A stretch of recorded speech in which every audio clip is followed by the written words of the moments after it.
वजारतें दी गई, उनको मंत्रालय दिए गए, उनको क्लीन चिट दी गई। और क्योंकि वो सिंह साहब बार बार कहते हैं, और मैं समझता हूं कि इस देश के मीडिया ने कुछ लोगों को जबान दी है, धन्यवाद करना चाहिए इस देश में RSN सिंह, GD बख्शी, सुशील पंडित जैसे लोगों का, जो टेलीविजन पे खुलेआम कहते हैं कि यह मुमकिन नहीं है कि भाई अंग्रेज आए थे, ईस्ट इंडिया कंपनी आई थी, ये गुलाम हो गया देश। समझ में आता था, हम तो पहले से गुलाम थे, हमारी हालत तो बहुत कमजोर थी। लेकिन मुझे दुख इस बात का होता है कि आजाद भारत के अंदर एक महिला आती है और पूरी पार्टी उसकी गुलाम हो जाती है। वो जायज नाजायज कर रही है, कोई रोकने वाला नहीं है, क्योंकि उसने एक ऐसा एपरेटस बनाया है कि सबको बंदर बांट की है। वो शंकराचार्य को भी रात में गिरफ्तार कर देती है, वो हिंदू टेरर भी क्रिएट करवा देती है, वो पाकिस्तान में अपना आदमी भी भेजती है कि मदद करो हमारी मोदी से हटाने के लिए। तो क्या वजह है हम उस औरत के बारे में, उस महिला के बारे में हम कोई उसकी जाती शख्सियत पे नुक्ताचीनी नहीं कर रहे, हम उसकी जाती जिंदगी से हमको कोई लेना देना नहीं है। लेकिन क्या इस देश ने पूछा, ये वो देश है कि अगर एक घटना गाजियाबाद में हो जाती है तो पूरी पूरी सरकारों को कटघरे में खड़ा कर दिया जाता है, पूरा समाज अपोलोजिस्टिक हो जाता है, बैकफुट पे चला जाता है। लेकिन क्या आप किसी ने पूछा ये बात कि क्या ये कोइंसिडेंस है कि एक महिला इस देश में जब आती है तो कुछ दिनों बाद सास मार दी जाती है, देवर मार दिया जाता है, और तो और अपनी बेटी की शादी जिस शख्स से करती है, वो अच्छा भला बर्तन बना रहा था आपके पड़ोस में मुरादाबाद में,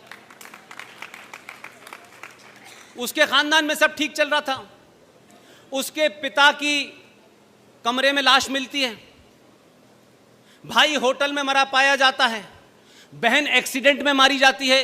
क्या देश इसको नहीं पूछेगा कि ये कैसे मर रहे हैं भाई? नहीं पूछा किसी ने। उसी के दौर में आप सोचिए कि हिंदुस्तान के दो बड़े कद्दावर लीडर, उनकी पार्टी क्या है नहीं क्या है वो मेरा विषय नहीं है, वो देश के लोग थे, इस पार्टी में चले गए उस पार्टी में चले गए और आना जाना लगा रहता है। एक माधवराव सिंधिया का नया जहाज जिसमें देश के 5 पत्रकार बैठे हुए थे, उसमें हवा में क्या हुआ कि 5 लोग मारे गए, माधवराव सिंधिया की मौत हो गई। आप बताइए, मुझसे सारे लोग बड़े हैं, किसी अखबार में इस बात का सवाल उठा कि इसके ऊपर कमीशन बैठना चाहिए, जांच बैठनी चाहिए? यह सवाल ही नहीं उठा। उसी पार्टी का दूसरा कद्दावर नेता राजस्थान जाते में सड़क में मार दिया जाता है, भूतपूर्व गृह मंत्री होता है राजेश पायलट, इस पे सवाल नहीं उठता, इसके ऊपर कोई कमीशन नहीं बनता। लेकिन जस्टिस लोहिया की मौत कैसे हुई थी, उसमें एजेंडा था, उसके लिए पूरा देश चिंतित था। और अब तो पूरी दुनिया के सामने सबको पता चल गया। आप ही के बीच में से लोग उठे और उन्होंने कहा कि ये जो थ्योरी चल रही है, इस थ्योरी के अलावा भी एक थ्योरी है, उस थ्योरी को कनेक्ट किया और कनेक्ट करके एक किताब लिख दी। और एक हमारे दोस्त ने उस किताब के ऊपर एक फिल्म बना दी और वो फिल्म आप सबके सामने है। उस फिल्म के अंदर जितने भी तथ्य दिए गए हैं वो 1100% सच्चे हैं, ओरिजिनल हैं, कोई मैनिपुलेशन नहीं है। और उस फिल्म का नाम है ताशकंद फाइल। आप देख लेंगे उसको जाकर के, तथ्यों और कागजों के साथ देख लेंगे। 40 देशों से उसमें साक्ष्य जुटाए गए हैं, तब वो फाइल बनी। और 2019 में पता चला कि भाई शास्त्री जी की मौत कैसे हुई थी। तो मैं ये मानता हूं कि अगर आप अलर्ट होते हैं और समाज जाग जाता है तो फिल्में भी बनती हैं, किताबें भी लिखी जाती हैं, सवाल भी उठते हैं। और अब तो ये लग रहा है कि कहीं ऐसा ना हो कि अभी तो हिंदू टेरर थ्योरी के पिताजी अंदर गए हैं। मैं अभी सिंह साहब से 3 दिन से कह रहा हूं कि हिंदू टेरर थ्योरी के पिताजी तो किन्हीं और कारणों से गए हैं, वो भी मामला आएगा, वो अलग बात है। लेकिन चचा दिग्गी सुनाई नहीं दे रहे आजकल कहीं, उनका कोई बयान नजर नहीं आ रहा। वो कहीं किसी महफिल में किताब का रिबन काट नहीं रहे, किसका रिबन काट रहे हैं ये पता ही नहीं चल रहा। तो सवाल यह है कि जब सत्ता के पीछे शक्ति के साथ उसका समाज खड़ा होता है तो 370 भी हटता है, चिदम्बरम अंदर भी जाता है, और थोड़े दिन की बात और है, आज 28 तारीख है, 30 तारीख को अखबार के घोटाले में जो बेल पर हैं उन पे भी कार्रवाई शुरू होने वाली है। तो ये मत समझिए कि आप जो गलती पिछले कई सालों से कर रहे थे कि आपको तो वोट देना है, किसी को दे दो भाई, हमें क्या फर्क पड़ता है, इनको आना है उनको आना है। लेकिन पहली बार आपको भी एहसास कर दिया कि उनको नहीं आना, इन्हीं को आना है। आप अपनी इस ताकत को बनाए रखिए। और मैं जो देख पा रहा हूं, मेरे सीनियर जो देख पा रहे हैं, आप अपनी सनातन संस्कृति को प्राप्त करेंगे, उसकी शुरुआत हुई है। लिहाजा इसके साथ साथ आपको अपने अंदर, अपने गिरेबान में झांकना पड़ेगा। ये वो लम्हे हैं कि जिस लम्हों में अगर आप कोई खता करेंगे तो 1000 साल के बाद तक नजर नहीं आएंगे, आप कहीं पता नहीं चलेगा। क्योंकि अब तक लोगों ने आपको, आपके इस पुरुषार्थ को, इस ताकत को समझा ही नहीं था, अब वो समझ गए हैं, वो दूसरी तैयारी करेंगे। आप ये ध्यान रखिएगा कि अगर किसी कारण से भी अपनों से गलती, हमारे लिए गलती, हमारा ये नहीं हुआ, उसका ये नहीं हुआ, ये स्थिति इस देश में 500 साल तक बना के रखनी है कि इसके अलावा, इस सोच के अलावा लोग सत्ता पे न बैठें। 2 घटनाओं का जिक्र करके मैं अपनी बात को आगे बढ़ाना चाहता हूं। बोर हो रहे हो तो बता दीजिएगा।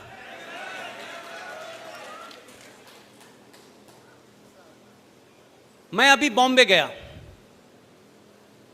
वहां एक निहायत पढ़ी लिखी और इसी उत्तर प्रदेश की बहू थी। वो, उन्होंने मुझे टेलीफोन किया कोई महीने 1.5 महीने पहले। तो जम्मू कश्मीर के सिलसिले से, कुछ दलितों का भी एक सिलसिला है, वो पहले भी मैं आपके सामने बयान कर चुका हूं और वो इससे जुड़ा हुआ है। तो जब भी जाता था तो मैं उस घटना को बताता था और साथ साथ ये भी कहता था कि पूरी दुनिया में कोई किसी से कितनी भी नफरत कर ले, लेकिन वो नफरत, उस नफरत को संवैधानिक तौर पे जस्टिफाई अगर कहीं किया गया है तो वो है जम्मू कश्मीर। उन्होंने बहुत सारी चीजें सुनी। उन्होंने बॉम्बे में बहुत लोगों को बताया कि 1957 में जम्मू कश्मीर के अंदर 200 वाल्मीकि लोगों के साथ क्या हुआ। पढ़ी लिखी डॉक्टर हैं, बहुत पढ़ती हैं, संजीदा हैं। तो बड़ी मायूसी के साथ उन्होंने मुझसे कहा कि पुष्पेन जी, क्या मैं आपको भाई कह सकती हूं? मैंने कहा कहिए, इसमें किसने रोका है आपको भाई? बोली मैं आपको राखी बांधना चाहती हूं। मैंने कहा 15 अगस्त को मैं मुंबई में होऊंगा, आप मुझे वहीं राखी बांध दीजिएगा। जो बात उनसे मुझे करने के बाद पता चली, शक मुझे हल्का सा था, लेकिन क्योंकि वो ज्यादा किताबें उन्होंने पढ़ी, क्योंकि उनका वो एरिया है। उन्होंने कहा पुष्पेन जी, मेरी एक मुहिम चल रही है, मैं आपसे उसमें मदद चाहती हूं। मैंने कहा समाज के किसी भी ऐसा काम जिसमें समाज जुड़ जाए, आप रात के 2 बजे भी कहेंगी तब भी मैं हाजिर हो जाऊंगा। जो इंपॉर्टेंट बात है जो मैं आपके सामने कहना चाहता हूं, अगर किसी को दिल को चोट भी लगे तो मुझे माफ कर दीजिएगा, क्योंकि इसमें मेरा कोई हित नहीं है, मेरा कोई एजेंडा नहीं है। मैं उस समस्या से जूझ रहा हूं, उसकी निटी-गिटी को समझ रहा हूं। ये जो हमारे वाल्मीकि लोग हैं, जो दलित लोग हैं, ये सूअर क्यों पालते हैं? मैं चाहती हूं कि अब ये सूअर ना पालें। मैं उनकी बात को समझा नहीं।